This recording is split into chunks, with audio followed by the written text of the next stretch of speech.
Assalamualaikum dan salam sejahtera. Saya Khairunisa binti Muhammad Fauzi, nombor matrik BA22110395. Di dalam video ini, saya akan mengulas sebuah jurnal yang bertajuk Perubahan Zon Pinggir Pantai dan Implikasinya di Kuala Selangor. Di bahagian pengenalan, saya akan menerangkan tentang apa itu zon pinggir pantai. Zon pinggir pantai adalah kawasan yang menghubungkan wilayah daratan dan lautan. Kawasan ini mempunyai bentuk muka bumi dan litupan vegetasi yang berbeza-beza bergantung kepada lokasi dan profil kawasan. Secara amnya, elemen dan ciri-ciri fizikal persisiran pantai adalah termasuk mengandungi komponen daratan dan lautan, mempunyai sempadan daratan dan laut yang ditentukan oleh kadar pengaruh daratan pada laut dan laut pada daratan. Seterusnya, objektif kajian.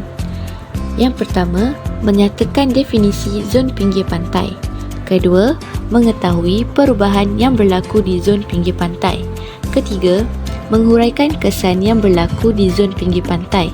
Keempat, menganalisis proses pembentukan dinamika pinggir pantai. Dan yang terakhir, mengenal pasti bentuk-bentuk muka bumi fizikal yang terhasil. Seterusnya, metodologi kajian. Terdapat dua kaedah yang digunakan dalam menjalankan kajian ini.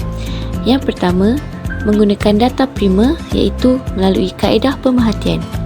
Kaedah pemerhatian ialah kaedah pengumpulan data dengan cara memerhati situasi berkenaan dan merekodkan data dan fakta yang diperlukan. Dan yang kedua, menggunakan data sekunder iaitu melalui kaedah rujukan perpustakaan dan kaedah rujukan internet. Terdapat beberapa perubahan yang berlaku di zon pinggir pantai. Yang pertama, perubahan tindakan fizikal. Kedua, perubahan aras laut. Dan ketiga, perubahan ruangan abiati. Kesan daripada perubahan zon pinggir pantai adalah menyebabkan kehilangan sumber tanah. Kedua, kemusnahan ekosistem hutan paya bakau. Ketiga, kerosakan kunci air. Dan keempat, kemusnahan kawasan pertanian. Terdapat beberapa proses-proses yang membentuk pinggir pantai. Yang pertama, hidral. Hidral berpunca daripada tindakan ombak atau air laut itu sendiri yang menghempas pinggir pantai yang berbatuan lalu masuk ke dalam rekaan atau retakan batuan tersebut. Semasa damparan, ombak atau air laut akan mengasak dan kemudiannya memanfaatkan udara yang terdapat dalam rekaan tersebut.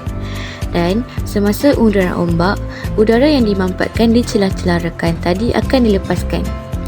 Dan kemudiannya berlaku proses pengembangan dan pengucupan mengakibatkan retakan dan rekaan tersebut bertambah besar dan kemudian akan memecah dan meruntuhkan batuan pinggir pantai tersebut.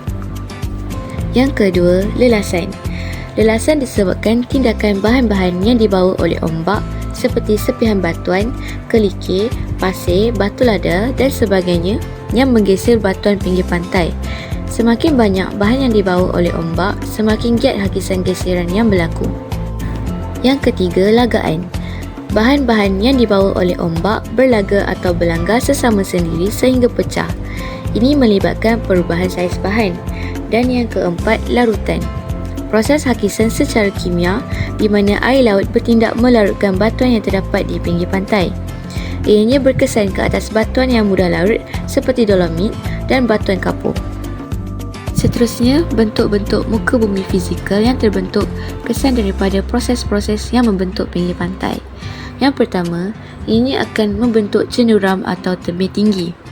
Cenderam atau tebing tinggi terbentuk di kawasan pantai yang berbatu. Yang kedua, pentas hakisan ombak.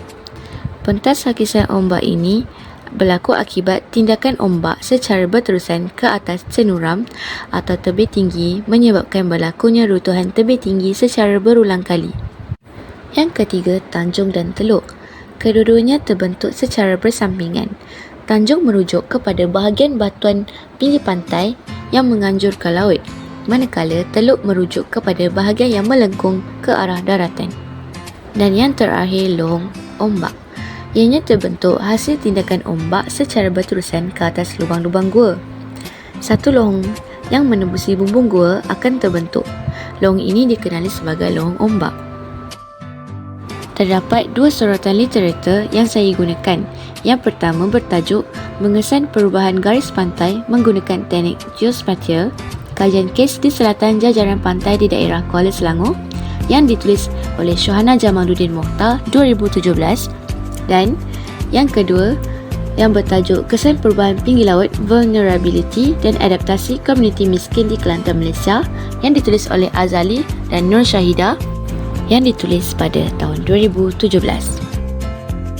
Kesimpulan yang saya perolehi adalah pembelajaran dinamika pinggir pantai ini membolehkan pelajar mengetahui lebih terperinci mengenai zon pinggir pantai, faktor berlakunya sesuatu perubahan zon pinggir pantai, kesan-kesannya serta hasil daripada kesan tersebut.